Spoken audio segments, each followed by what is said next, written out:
O grande nome do futebol brasileiro até aqui no ano. E não é nenhum exagero. Não é matador, não é artilheiro, não é garçom, goleiro, nada disso. O convidado de hoje é técnico de futebol. Mas não é qualquer técnico, não. É simplesmente o líder do time campeão estadual e que muitos já colocam, inclusive, como campeão brasileiro da temporada. Fábio Carille, técnico do Corinthians, está hoje no ar com o André Henning. Professor, muito obrigado de estar aqui. Mais uma vez, inclusive. Muito obrigado e eu já vou começar logo na bucha. Eu não sei se eu começo pelo campeão ou pelo grande nome. Vou começar pelo grande nome do futebol brasileiro. Tô exagerando? Ou o Fábio Carille é o grande nome do futebol brasileiro até aqui no ano? Primeiramente, é um prazer estar aqui, André. Obrigado. Com você. Por tudo que aconteceu, é um dos grandes nomes do ano, né? Sim, muita desconfiança que aconteceu, a gente trabalhando bastante sério, as coisas acontecendo muito mais do que a gente imaginava, essa é a verdade, né? Então acredito sim que é um dos grandes nomes do ano. Você fala isso por modéstia ou realmente você não esperava tudo isso? Porque não é possível que em algum lugar você no seu íntimo fale, cara, eu só tô precisando disso aqui porque eu vou arrebentar, eu sei. André, eu não imaginava que fosse tudo isso, não. Como eu também tinha certeza que não ia ser tão ruim como muitos falavam no começo, né?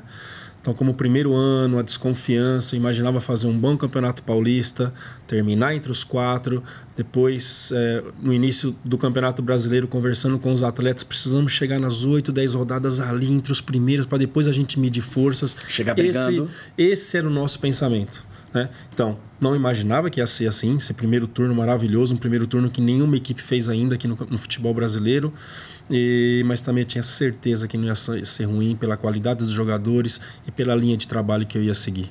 Então, quando a gente falou, eu estou colocando aqui parte da imprensa, estou me colocando no geral. Quando a imprensa falou em quarta força, eu não estava exagerando. Era uma análise ok para o momento, início de temporada? Nós colocamos isso como objetivo. Se a gente ficar entre os 4, é o que todo mundo espera. Tá ali entre os grandes. O que for a mais vai ser um lucro para nós. Essa era a verdade, que eu vi até jogadores comentando. E até brinquei quando a gente passou para a semifinal, né? Agora vocês não podem falar mais nada. Já estamos onde vocês achavam que a gente devia estar, que era entre os 4. Teve essa frase aqui, ó, sobre quarta força e tal. E a gente aqui no Esporte Interativo, a gente tá muito à vontade para falar, porque a gente falou muito aqui. O seu Alexandre Pretzel, inclusive, no Mais 90, falava todo dia, quarta força e tal. Até mesmo nós achávamos que éramos a quarta força. Tinha o Palmeiras campeão e se reforçando. O Santos do Lucas Lima, Ricardo Oliveira mantendo o conjunto. São Paulo contratando bem, com um time forte também. No começo do ano éramos a quarta força. O Palmeiras é o melhor time do campeonato. Só que muitas vezes o melhor não ganha. Isso aí foi depois da conquista no Paulistão, naquele momento. Essa frase aí foi depois do primeiro jogo, 3-0 em Campinas, onde eu sou muito realista com as coisas, né? Muitas vezes o melhor tecnicamente não ganha. E eu acho que o Corinthians saiu na frente nessa questão de não mudar muito o elenco. O elenco já foi formado na pré-temporada e ali desde o primeiro dia de trabalho a gente já definiu uma linha e isso nos facilitou bastante. Enquanto outras equipes, caso do Palmeiras, contratando e chegando jogadores, por mais qualidade que tenha, se não fizer essa engrenagem funcionar junto, fica difícil. Você, em algum momento, nesse início de trabalho e tal, se olhava pro seu vizinho, pro rival e falava, caramba, cara, o dinheiro deles não acaba, não? Toda hora tá chegando gente, tá chegando gente, tá chegando gente. Dava pra olhar pro vizinho e sentir um pouquinho de inveja?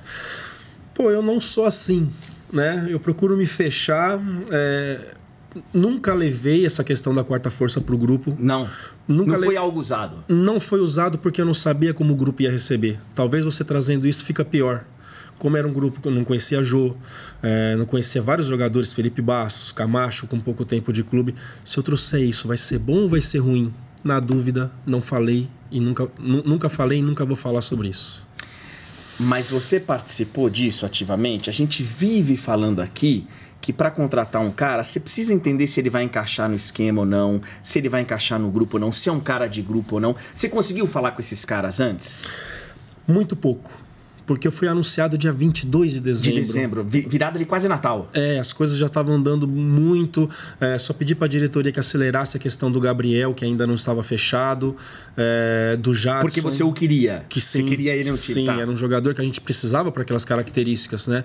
Um jogador marcador. A gente perdeu muito com a saída dos jogadores no ano passado com essas características, esses atletas. E o Gabriel, no meu modo de ver, acompanha desde o Botafogo, iria encaixar como uma luva. Então, os únicos 2 jogadores que eu pedi assim, para a diretoria, o Gabriel já estava bem adiantado e o Jadson, no começo do ano, pedi mesmo que o Corinthians entrasse na briga, que a gente tinha certeza que ia ser essencial a qualidade dele no nosso grupo. Naquele começo de ano, aquele papinho de Drogba, de Potker também, aquilo chegou a atrapalhar, você chegou a falar, pô, tá desviando o foco, eu tô aqui com o meu grupo redondinho, mesmo enxuto é meu, você chegou a temer? Não, e tem algo muito engraçado nisso, André. Muitos da imprensa, algumas pessoas da imprensa falavam que eu barrei a contratação do Drogba. Em nenhum momento isso chegou até eu. Você nem foi consultado? Nada, foi coisa de marketing que tava olhando, nem sei se chegou pro presidente. Pra falar a verdade, eu não sei. E aí eu saía na rua, eu era cobrado pelo torcedor. Claro. Você é louco, não deixar o Drogba vir olhar pros caras. Tipo assim, não né? fui consultado. Mas não, né?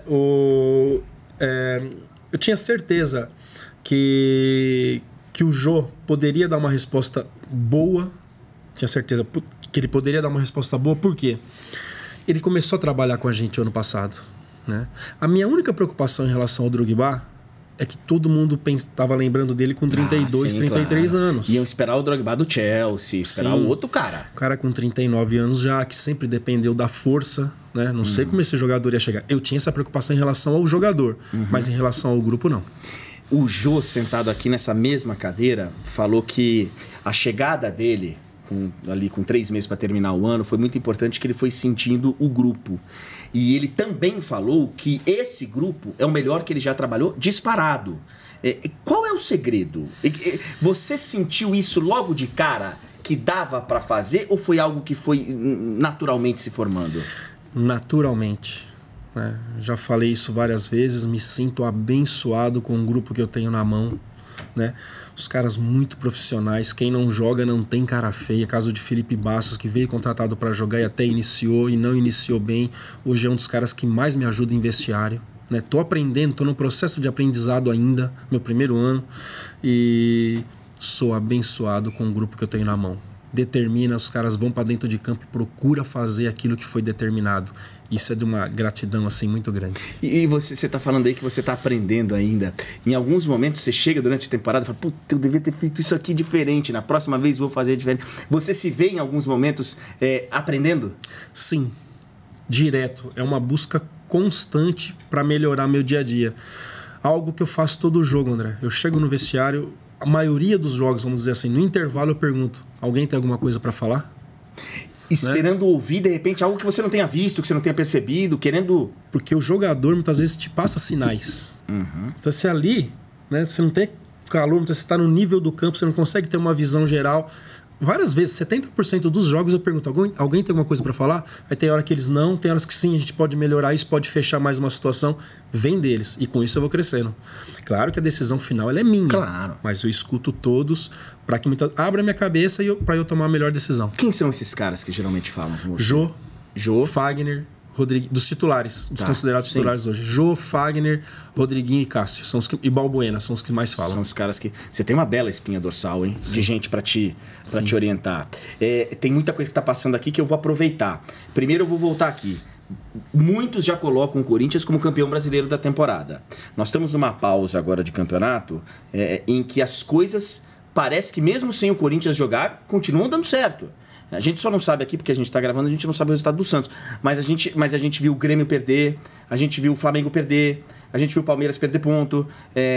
O Corinthians está muito encaminhado para ser campeão brasileiro? As chances são muito grandes, sim. Uma gordura que nós conseguimos aí, que não é para qualquer equipe, né?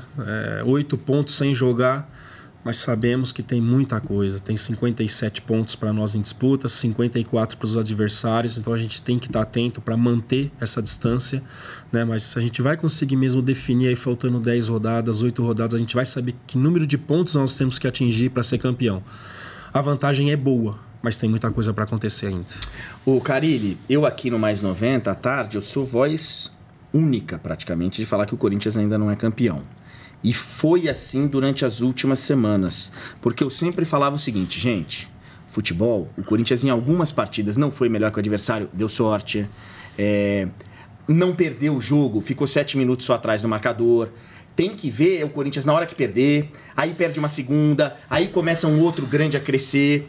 Mas chegou num momento em que parece muito difícil isso acontecer. Você também sente uma solidez do seu time de falar, cara, beleza, pode ser, porque futebol eu posso perder 2, 3 seguidas, mas eu sinto que não vai acontecer? Sim, eu tenho esse sentimento sim, né? O que me deixa muito tranquilo é que muitas vezes a gente está sendo pressionado e eu vejo meu time com a mesma postura, não se desespera. E é algo que a gente cobra, né? Tá ganhando, mantém. Tá empatando, mantém. Tá perdendo, que caso foi 7 minutos atrás do placar só nesse turno. Contra o Atlético Paranaense. Mantém. Né? Não tem esse desespero de querer empatar se estiver perdendo atrás no próximo minuto de qualquer jeito. Tá empatando, precisa ganhar de qualquer jeito. Futebol não é assim. Né? Costumo dizer, se aquilo que você treinou não dá certo, aquilo que você não treinou, que garantia que você tem que vai dar certo? Sim. Então eu vejo a minha equipe assim, muito consciente das coisas que estão acontecendo, muito tranquila, sabendo o momento certo de segurar o jogo, de pressionar.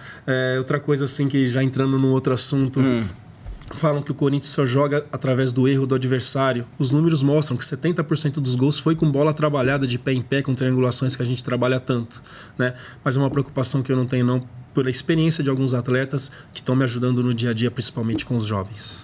Carille, uma coisa me chamou muito a atenção em 2 jogos específicos. Vocês têm lá o Daniel Augusto Júnior, que tira foto, que faz filme, que enfim, que tá lá com vocês toda hora. Então a gente tem acesso a muita coisa de bastidores do Corinthians.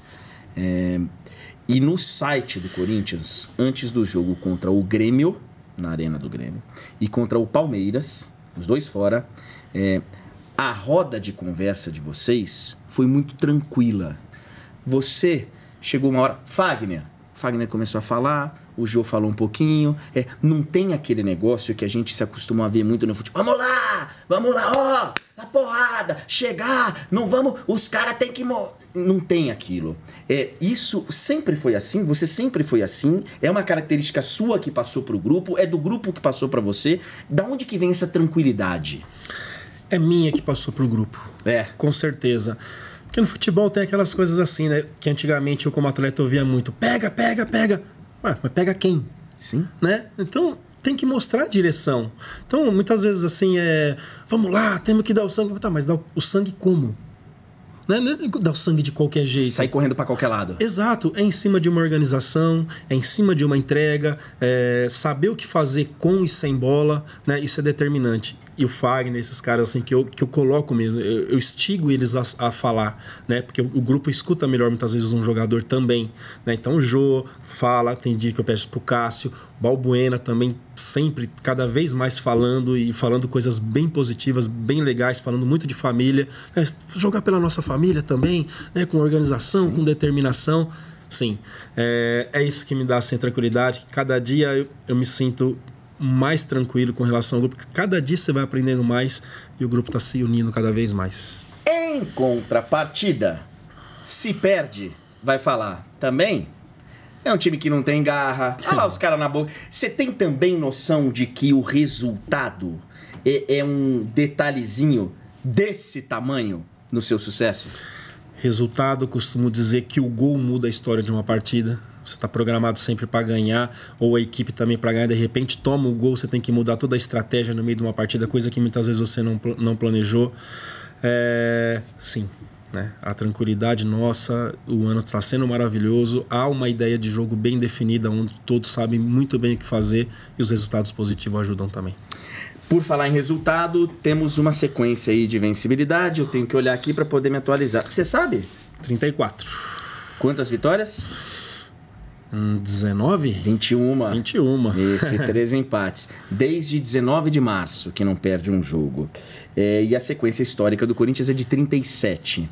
Esse número Eu ouvi em vários momentos ao longo da trajetória de que poderia atrapalhar o Corinthians. Em algum momento, o Corinthians ter medo de sair e perder um jogo, Você em algum momento teve esse receio? Tem esse receio agora que está chegando a hora que vai se falar muito nessa marca?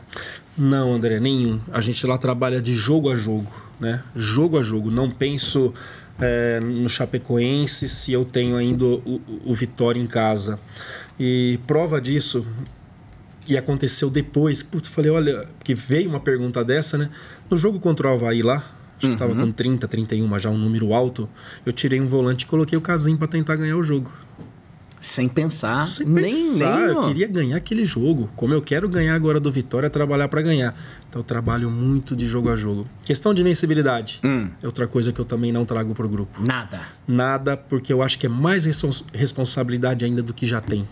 Vai botar uma pressão desnecessária. Sim. Entendi. Sim, então é jogo, preparação total pra gente fazer o melhor pra merecer vencer o Vitória no sábado. Preciso fazer 2 antes de ir pro intervalo. Os momentos em que você viu essa invencibilidade ameaçada foram os momentos óbvios? Aquele empate do Balbuena no finalzinho e... Qual, meu Deus, agora que teve no final? Teve uma também que o Corinthians... Enfim, mas foram esses momentos, principalmente o do Balbuena lá no último minuto? É o único jogo que a gente ficou atrás do placar, assim, até os últimos minutos, foi esse do Patriotas. Ali mesmo no banco, ali falei, aqui a gente não vai conseguir. Você achou que tinha ido? Sim, pela altitude, pelo gramado que não era legal para jogar, o campo maior do que o normal que eles deixaram lá, tinha muitos metros a mais. Ah, é? É, acho que é 112 por 75, a gente joga aqui com 106, 169, né? Quer dizer, os caras abertos, aquelas coisas, né? Ali eu achei que a gente ia perder a invencibilidade ali. E depois foi legal os jogadores falando, não é possível perder a invencibilidade aqui na Colômbia. Pois é, pô, tanto lugar para perder, vamos perder aqui longe. Agora, e o segundo tempo contra o Flamengo? Muito ruim. Muito abaixo. Mas não achou que fosse perder ali?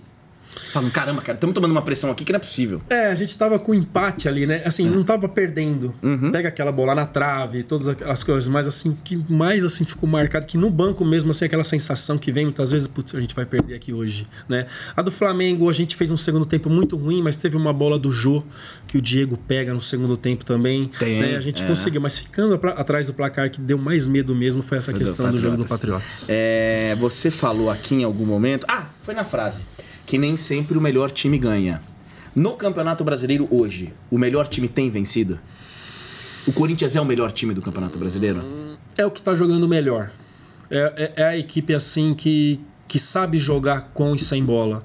Que não se apressa para roubar a bola de qualquer jeito. Que fecha bem ali o funil. Que sabe sair com triangulações. É uma equipe que está jogando muito bem sim o campeonato. A gente falou rapidinho aqui de Sul-Americana. A gente sabe que vai chegar num momento, isso está acontecendo com todo mundo, por causa de Copa do Brasil, o cara dá uma poupadinha aqui, tal, vai... você está conseguindo olhar para frente, claramente o brasileiro é prioridade, ok, mas você está conseguindo olhar para frente e falar, se mantiver essa gordura aqui, eu vou poder de repente dar uma segurada aqui e dar um bote aqui mais forte para tentar chegar nas quartas, na semifinal da Sul-Americana? Não chegamos ainda a falar sobre isso. Tá. Né? Muito de jogo a jogo, trabalhando junto com o departamento médico, fisiologistas, preparação física para a gente colocar um melhor no campo. Até a questão do Patriotas no jogo de casa, que a gente teve que segurar Rodriguinho. Se fosse jogo de brasileiro, também iria segurar. Também ia. Também ia, não tinha como. Jogadores com dor na panturrilha, a gente tem que ter cuidado. É melhor ficar fora um jogo do que ficar depois 20, 30 dias fora. Sim. Né? A gente não falou sobre isso ainda. Estamos indo de jogo a jogo, na hora que afunilar, porque a gente faz 3 jogos agora. Sim. Que é Vitória, Chapecoense, Atlético Goianiense, e para 15 dias outra vez, por conta das eliminatórias. Aí a gente começa a sentar, esboçar como é que a gente vai terminar esse ano. Você, quando olha os outros treinadores, quando você olha o Renato, quando você olha o Levir, quando você olha... Agora vai ter que olhar o Rueda, mas enfim, quando você olha esses caras que estão envolvidos em reta final de Libertadores e de Copa do Brasil, você compreende eles deixarem de lado o Campeonato Brasileiro e falarem, aqui tá muito difícil, eu vou aqui? É muito difícil você chegar brigando por 2 títulos hoje do jeito que o futebol está intenso e com viagens. Então a gente está chegando numa fase do ano que muitos jogadores se machucam, né? Então você tem que ter prioridades. Fizemos isso na Libertadores de 2012. Eu participei. Começamos o brasileiro ali totalmente só com time reserva. Que tinha que dar gás para esses caras aí entrar forte na Libertadores, né? A gente não queria perder para Ponte Preta no Paulistão de 2012, mas só que aquela derrota nos fortaleceu para continuar bem na Libertadores, porque conhecendo o Tite, ele não iria poupar ninguém na semifinal e final de Paulista. Então são coisas que vai acontecendo que muitas vezes quando a gente não sabe o porquê, mas ali na frente ter saído para a Ponte foi importante para a conquista da Libertadores. Então tem que priorizar algumas coisas sim. E claro que a Libertadores, para quem está, é a cereja do bolo. Carille, vou pegar umas opiniões suas sobre o momento que alguns dos seus rivais, alguns deles estão passando. Então, começando com o Palmeiras. O Palmeiras foi eliminado da Libertadores e assim, parece ser um grande trauma, um grande baque, que eu tenho a impressão que o Corinthians não teve quando caiu da Copa do Brasil, por exemplo. O Corinthians foi lá, fez 2 jogos contra o Internacional. A Copa do Brasil não era a vida do Corinthians. O Palmeiras é. Como é que você vê o Palmeiras daqui pra frente? E é difícil essa recuperação quando você toma uma porrada que nem o Palmeiras tomou, priorizando todas as forças na Libertadores e caindo fora? Se cria uma expectativa muito grande, né? Nós, em 2016, foi um pouquinho diferente, que a gente terminou 2015 campeão brasileiro com um time montado e chegou no final do ano, perdemos 6 atletas de cara e teve que remontar. Enfim, ali a gente já sabia que ia ser diferente, diferente do que está acontecendo com o Palmeiras, que já tinha uma equipe forte, saiu o Gabriel Jesus, mas chegou jogadores com qualidade pensando na Libertadores. O que tem que fazer todos nós, né? Quando a gente perdeu a Copa do Brasil para o Inter, que é totalmente diferente também, a gente fica triste no vestiário, a gente fica chateado, mas no outro dia você tem que ir trabalhar, não tem para onde correr, né? Levantar a cabeça, daqui 3 dias tem um outro jogo e você tem que estar bem para aquele jogo. O importante, nas derrotas a gente aprende também. Nas vitórias e nas derrotas a gente aprende. Não pode deixar passar batido o que aconteceu, mas você tem que trazer de lição para a próxima partida. Você vê o Palmeiras hoje muito mais um time em crise que vai ficar aí um tempo se debatendo, ou um time que agora, por ter só o Campeonato Brasileiro e só tem tu, vai com tu mesmo, um time que vai te dar trabalho ainda? Pode sim. Pela qualidade dos jogadores, tem 2 jogos agora do Campeonato Brasileiro para eles, né, que se tiver 2 bons resultados com 15 dias que vai parar, pode outra vez ganhar força e terminar bem o Campeonato Brasileiro. Acho que vai ser fundamental esse período. Não está morto. É muito difícil.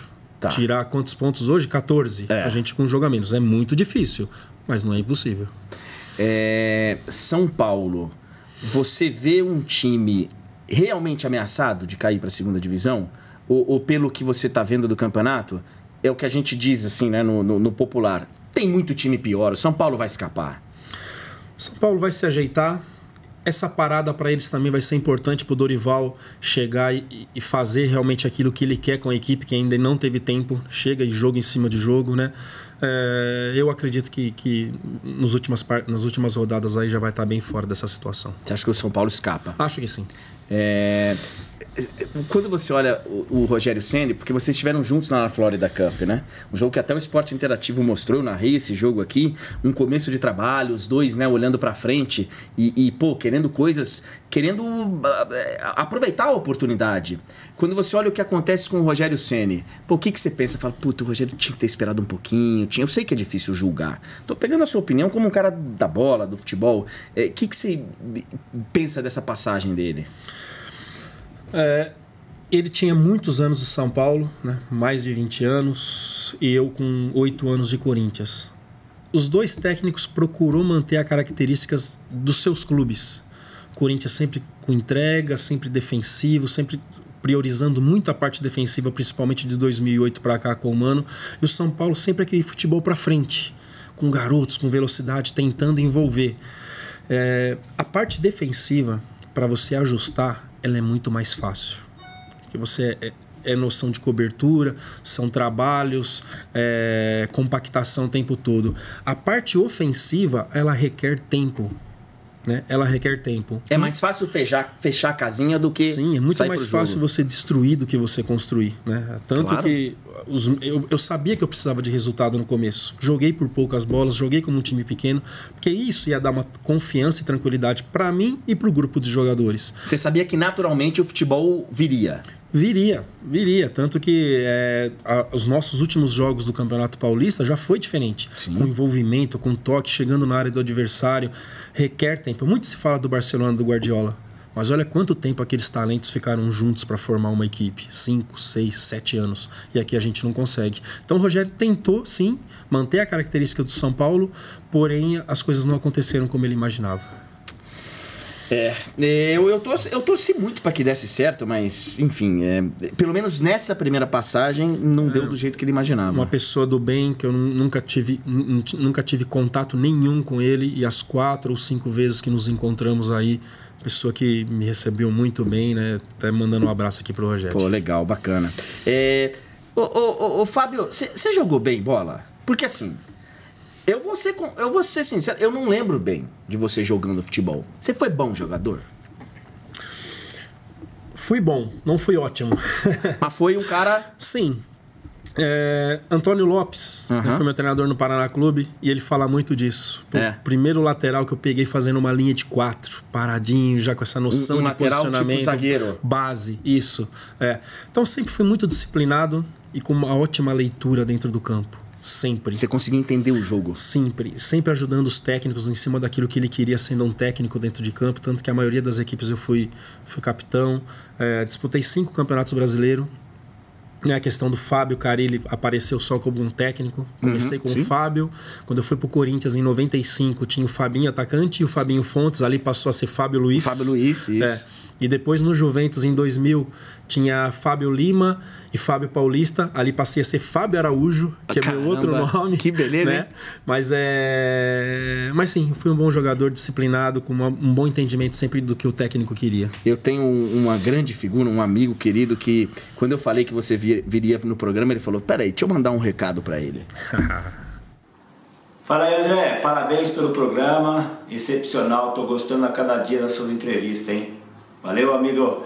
Mandar um grande abraço pro Fábio Carilli. Acima de tudo, Fábio, esse coração enorme, essa pessoa fantástica que você é, né? Isso aí, quando acontecem os resultados que têm acontecido nos últimos tempos, não é surpresa para qualquer um, não, tá? Sucesso para você. Deus te abençoe sempre e que você continue sendo, acima de tudo, essa pessoa fantástica, maravilhosa, desde a época do Galo da Comarca. Grande abraço. Vocês jogaram juntos, né? Sim, começamos juntos no 15 de Jaú. Eu sou 3 anos mais velho que o Edmilson, mas ele já jogava no Juniores. Pô, mas você tá muito mais conservado que ele. Ele tá muito mais acabado que você, pô.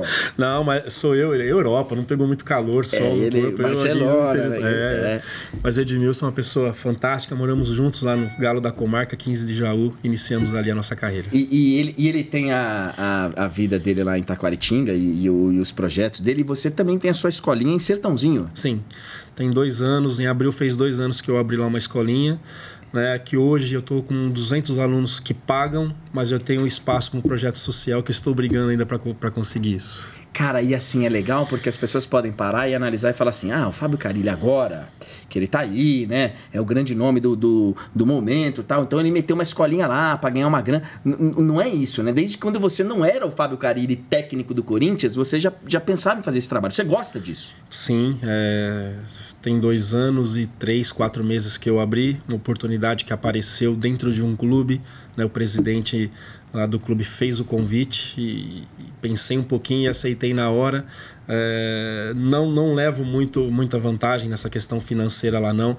É mais um espaço mesmo para ajudar na criação das crianças, ajudar num trabalho técnico de fundamentos, essas coisas do futebol, né? A minha escolinha pouco se joga e é muito trabalho técnico, pouco jogo tem, sim.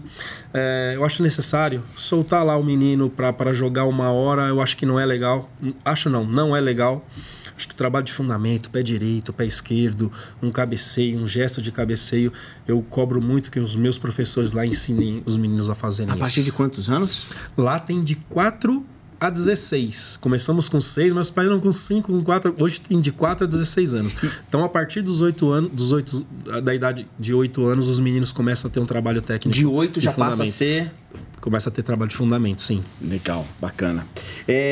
Bom, aí você resolve ser treinador, quer dizer, primeiro auxiliar, roda e tal, e aí vem o momento da sua efetivação. Você estava falando aí que foi no 22, 23 de dezembro. 22 de dezembro. Sei do tamanho da responsabilidade e sei que as coisas podem andar diferente. Não sou mais interino, não sou mais treinador até ali. Sou o treinador. Você falou que você tinha esse... de saber que não ia ser tão bom, mas também não seria tão ruim. Em algum momento, você chegou e falou assim, cara, talvez esteja muito cedo. Talvez eu não esteja pronto para pegar um Corinthians da vida. Eu sei como é a fumaça aqui, eu vivo isso. E outros caras foram procurados e não quiseram. Você sentiu que, pô, vai ter que ser eu, não tem jeito. Como é que foi para você aceitar essa ligação no dia 22 de dezembro? Eu me fortaleci muito no período que eu fiquei como técnico ano passado. Aqueles 6 jogos, sim. 28 dias, onde eu comandei preleções, comandei treinamentos, tomei decisões, né? Que é isso a grande diferença. Enquanto você é auxiliar, enquanto você é atleta, você só recebe informações.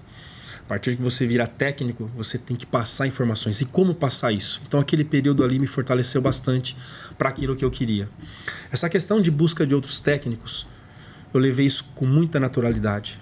Que eu já falei isso outras vezes. Se eu sou o presidente do Corinthians, eu não coloco o auxiliar em 2017 por tudo que aconteceu em 2016. Entendi. Né?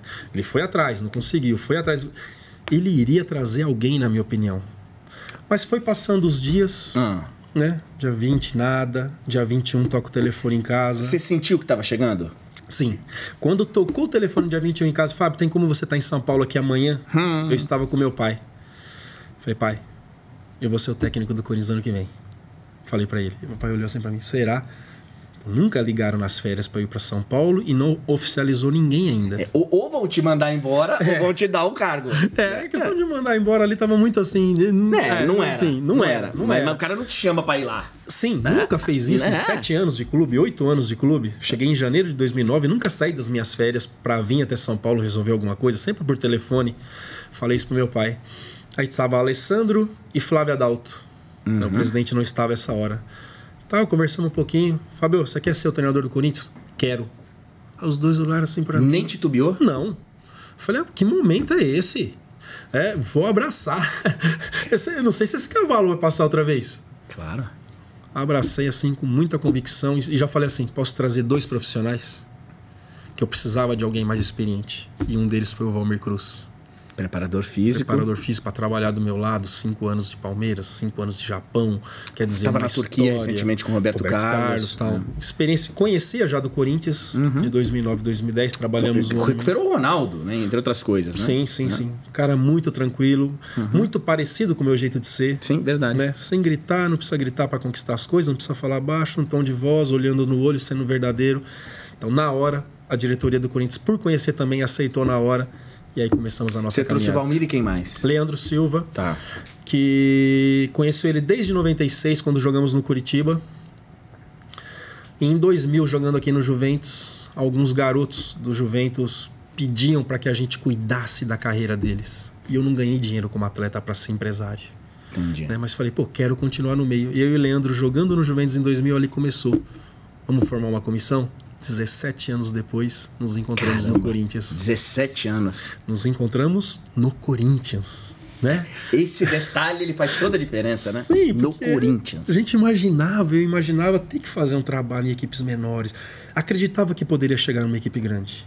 Mas pensava que tinha que fazer um trabalho em equipes menores, subindo, né, devagarinho, e de repente nos encontramos no Corinthians. Fantástico. O Carille, você na sua caminhada como assistente, auxiliar, enfim, eu não sei qual é o termo mais adequado, auxiliar. Você me ajuda aqui com quem que você passou. Começou com quem? Eu parei de jogar em 2007 no Barueri. Tá. E lá trabalhei 1 ano e meio como auxiliar. Lá fui auxiliar de Rui Scarpino. Tá. Gelson Silva, um gaúcho. Estevam Soares. E Márcio Araújo, com quem a gente conseguiu acesso junto com o Corinthians em 2008. para a primeira divisão do Campeonato Brasileiro. Aí, em janeiro de 2009, recebi o convite de Mano Menezes e Sidney Lobo. Então, trabalhei com o Sidney. Um período pequeno com Adilson Batista. Aquela passagem no Corinthians. Sim. Que ele veio, ficou 2 meses e foi embora. 2 meses foi e entre pouquinho. Mano e Tite. Né? Isso. Aí, quando o Adilson saiu, eu dirigi 2 jogos, que foi contra o Vasco no Rio e contra o Guarani em Campinas, que aí também tem história para isso, né? Ah, é? Dando preleção pro Ronaldo. E aí, cara? Não dormi 3 dias, não dormi 4 dias. O que eu vou falar pra esse Ronaldo? É mesmo? Sim, o Ronaldo um pouquinho mais novo do que eu, com toda essa história, um ídolo. Eu ficava na televisão vendo o Ronaldo jogar.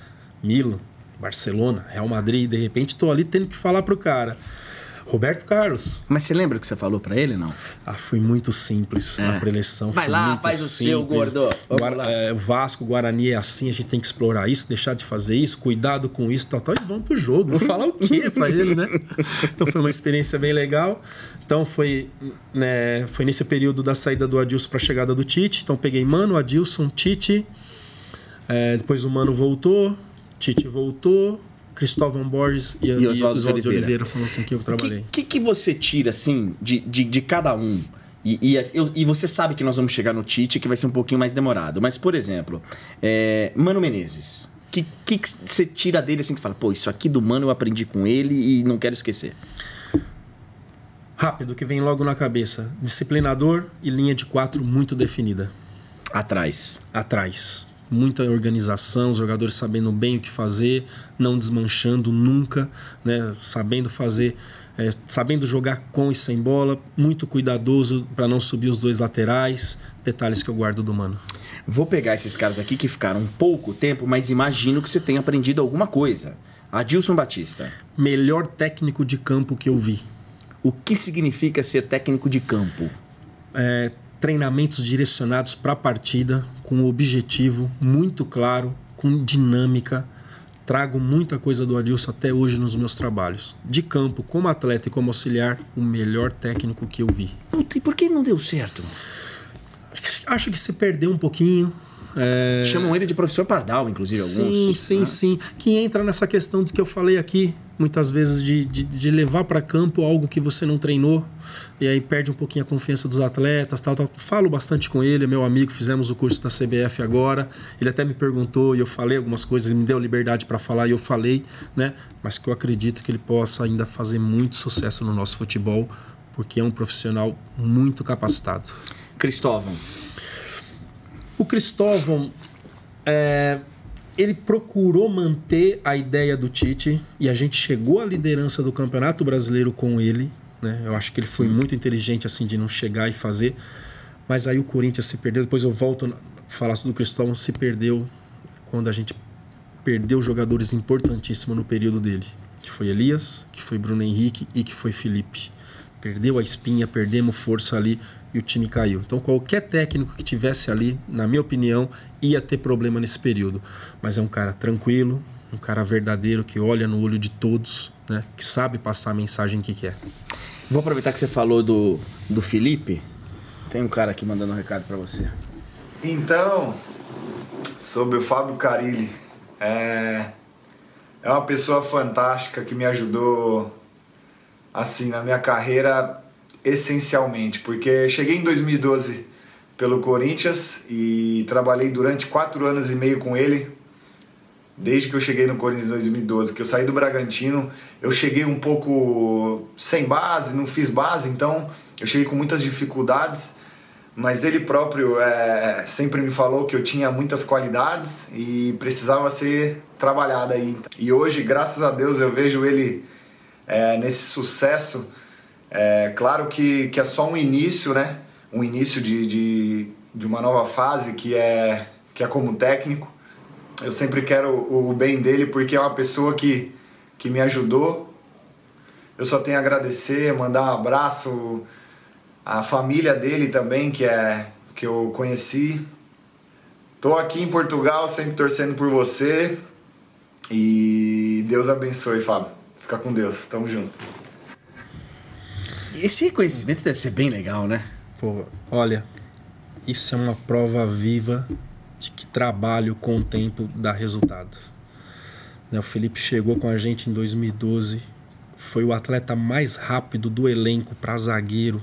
Um zagueiro mais rápido do elenco durante esses 4 anos e meio de clube. Uma impulsão impressionante, né? Velocidade, mas chegou perdido nas questões de Corinthians. Porque começou a jogar com 19 para 20 anos, foi pro Bragantino, onde era um futebol de encaixe, de ficar correndo o campo todo atrás de jogadores. E eu... isso é legal falar. Fui em Bragança para assistir Bragantino e Atlético Paranaense. E não fui para ver o Felipe. Né? Fui para ver um outro atleta. Tá. E tô no jogo lá em Bragança e de repente lançam uma bola pro Marcelo Cirino. Ele sai aqui do lado contrário e busca o Marcelo Cirino, que é um atleta rápido. Opa, parei de olhar aqui, já comecei a olhar lá. Falei, opa, tem algo diferente. Daqui a um pouquinho, uma bola alçada, ele vem, atropela, busca lá em cima e cabeceia a bola. Enfim, comecei a olhar ali o jogo todo. Aí cheguei no outro dia e falei pro Edu Gaspar, que hoje tá na CBF. Falei, Edu, tem um menino lá com potencial muito grande no Bragantino. É mesmo, tal. Aí comecei a acompanhar uns outros jogos do Bragantino pela televisão e saímos de férias. Quando nós chegamos em janeiro de 2012, isso foi 2011. Em 2012, Felipe lá.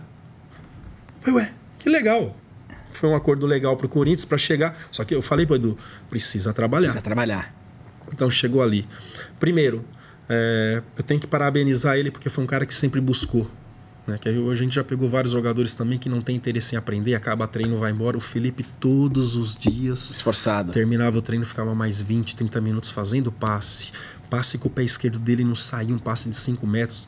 Passou um tempo fazendo lançamento com o pé esquerdo. Pô, isso assim, de uma felicidade para nós profissionais, porque eu fico no campo até o fim, até hoje. É mesmo? Eu sou o último a sair. E esses trabalhos técnicos eu adoro fazer. Que legal. Eu já vi assim, dar muito resultado.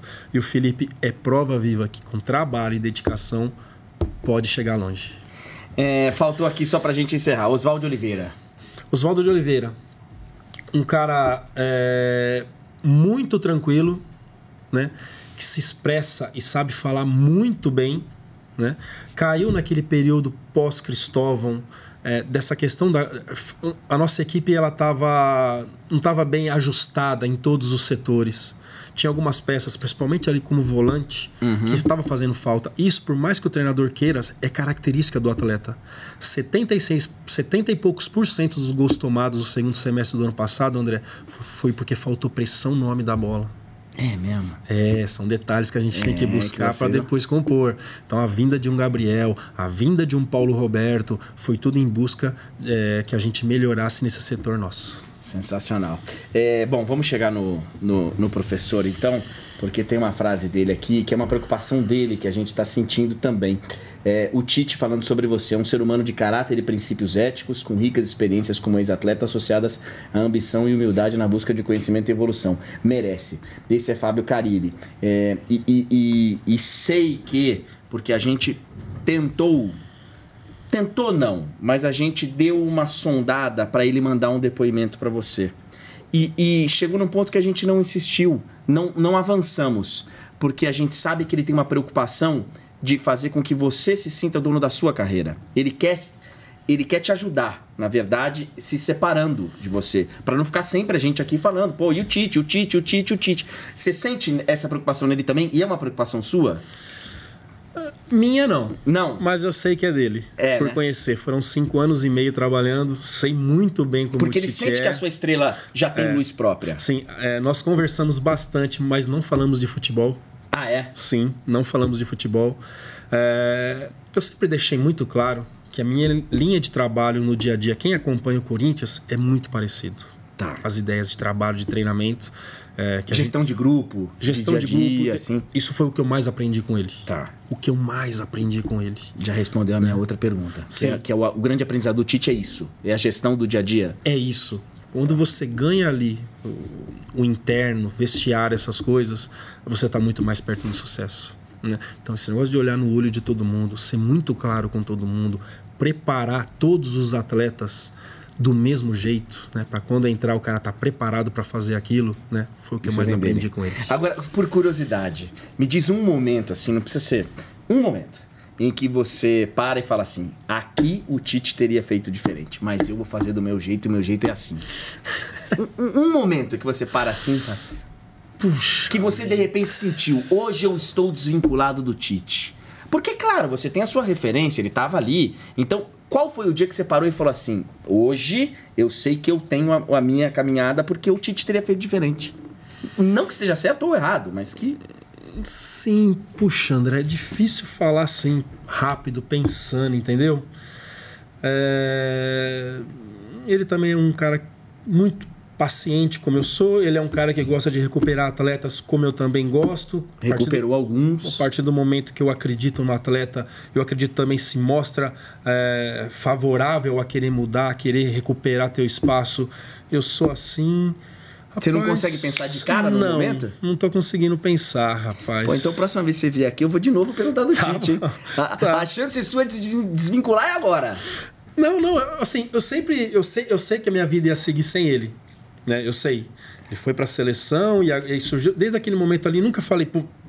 Mas eu sempre falei muito dele porque é parecido. Claro, e eu sou muito burro se eu não seguisse aquilo. Claro. Né? Não vai jogar isso fora. É a minha linha de trabalho, tô crescendo a cada dia, tô totalmente desvinculado dele. Com certeza, nunca falou nada. Nada. Nada. Mas vocês se falam regularmente? Muito. Mas sobre futebol, nada. De vez em quando ele manda, parabéns, hein? Gente. Olha, até que isso é pouco, cara. É mesmo? Mandou depois do título paulista, parabéns, tal. Falei bastante com ele naquele período da brincadeira que eu fiz, que muitos da imprensa... Aí falam, né, que futebol é muito sério. Sim, aí quando você faz uma brincadeira, não é, né? Ali eu falei bastante, ele deu bastante risada com essa história. Mas sabe o que acontece também? Vou te falar. É o medo da sua sombra na seleção brasileira, cara. Daqui a pouco ele perde um jogo, aí a sua sombra, ele não pode te dar muito espaço não, senão daqui a pouco... O trabalho do Tite aí vai ser para 2, 3 Copas, com certeza. Eu não sei se ele vai ter paciência para isso, mas tomara que essa ele ganhe e já tá bom. Antes da gente ir pro intervalo comercial, pra gente voltar a encerrar, informações que circularam nas últimas horas. Bom, vou começar dos últimos meses, vai. Sua proposta da China, nunca mais os chineses te procuraram? Essa questão da China aí, antes do jogo do Grêmio, um empresário me procurou, fiquei com ele 15 minutos, por telefone ele não quis abrir o que era, como ia ser. A partir do momento que ele falou que era para ir agora, você esquece. Nem deixei entrar em valores, nada. Mas sim, foi uma coisa que aconteceu, mas que eu não deixei andar. E não voltou, né? Não voltou. A outra, dizem que o Flamengo te procurou pensando em 2018, não agora que o Rueda assumiu. Verdade? Não chegou até em mim isso. Não chegou. Mas você ouviu o burburinho? Sim, ouvi de um burburinho. Atlético Mineiro até também. Isso, assim. É a terceira que eu vou chegar, Atlético Mineiro. Também não. Também não chegou, não. Te seduziria? Me deixou muito feliz. Tá. Opa, né? Eu ainda não tenho muita noção de tudo que está acontecendo. Entendi. Eu não tenho. E me deixou muito feliz. Mas eu acho assim que eu conheço o Rodrigo Caetano do Flamengo. Eu sei o profissional que é e sei que ele não viria num momento desse. Então acho que foi uma coisa plantada. Do Atlético eu não sei, né? Quem que trabalha lá, quem que poderia ter feito isso.